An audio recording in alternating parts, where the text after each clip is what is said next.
moikka! Mulla on nyt hiihtoloman vikapäivä ja oikeastaan mä en oo hiihtolomalla tehnyt kauheasti blogijuttuja, mut mulla on ollut muuten tosi kivaa, joten ei haittaa yhtään. Nyt mä ajattelin kevättä kohden, kun alkaa olemaan valosampaa ulkona ja tälleen. Mä voisin alkaa taas tekemään uudestaan näitä videoita.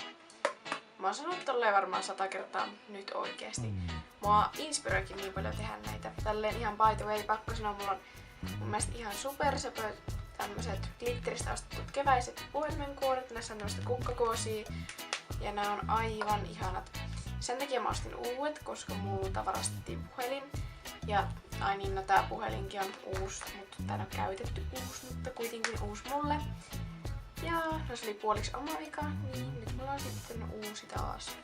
Mä olin tosiaan 3 viikkoa ilman puhelinta ja se oikeastaan teki mulle tosi hyvää, koska nyt mä en ainakaan ole enää sitä vähääkään puhelin riippuvainen.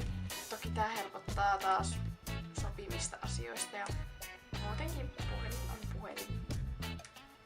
No, asia mitä mä oon tässä lähellä huomannut on, että mulla on vähän niinku 2 semmoista keräilyperhettä. Ja toinen on Aussiet ja toinen Body Shopin tuotteet. Aloitan nyt vaikka näistä Body Shopista.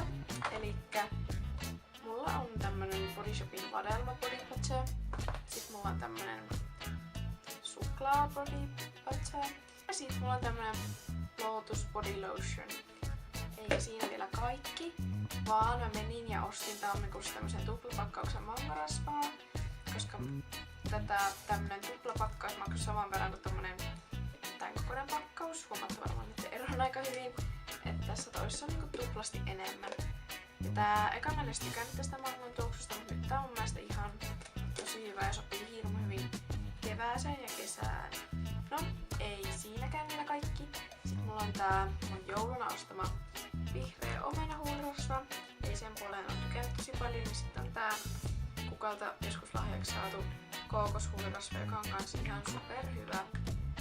Että kyllä mä noita kaikkia tuotteita käytän, joitakin vähän vähemmän, joitakin enemmän, mutta mä huomasin, että mulla on vähän niinku kerääntynyt tommonen perhe. Sitten nää Aussiet. Eka mitä mä Aussieta ostin oli nää matkapakkausshampoja nyt vissiin mökille.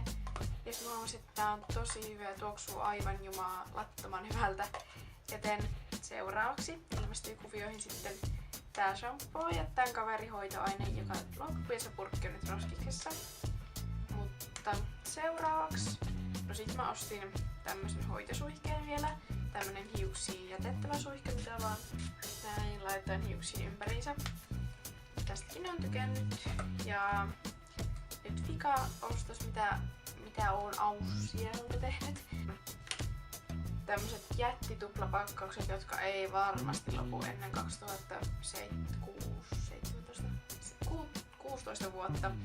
Tän ainakin mennään koko kesää näillä, koska wow, kattokaa tätä pullokkoa. Verratkaa tähän matkakokoiseen tai tähän normikokoonkin kun vertaa, niin wow. No, siinä mä esittelin nyt mun kosmetiikkaperheet. Mä en oo kauhean kova ostaa kosmetiikkaa, mutta noi on semmosia mun all time favorites. Nää aurinkolasit ei sovi mulle yhtään.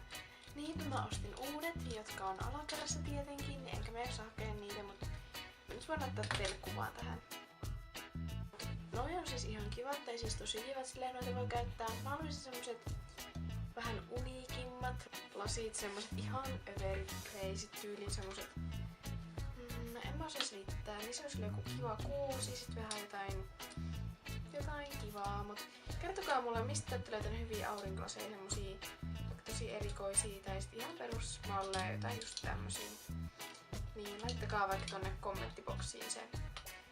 Mut mulla ei oikeastaan ollut mitään tärkeää asiaa, että multa saa toivoa videoita, se on sit vähän eri asia, että toteuttelenko mä niitä. No ei, nyt kevään aikana mä voisin toteuttaa melkein teidän kaikki toiveet, paitsi joskus toivotti jotain kodiesittelykierrosta, niin sellaisia mä en tee,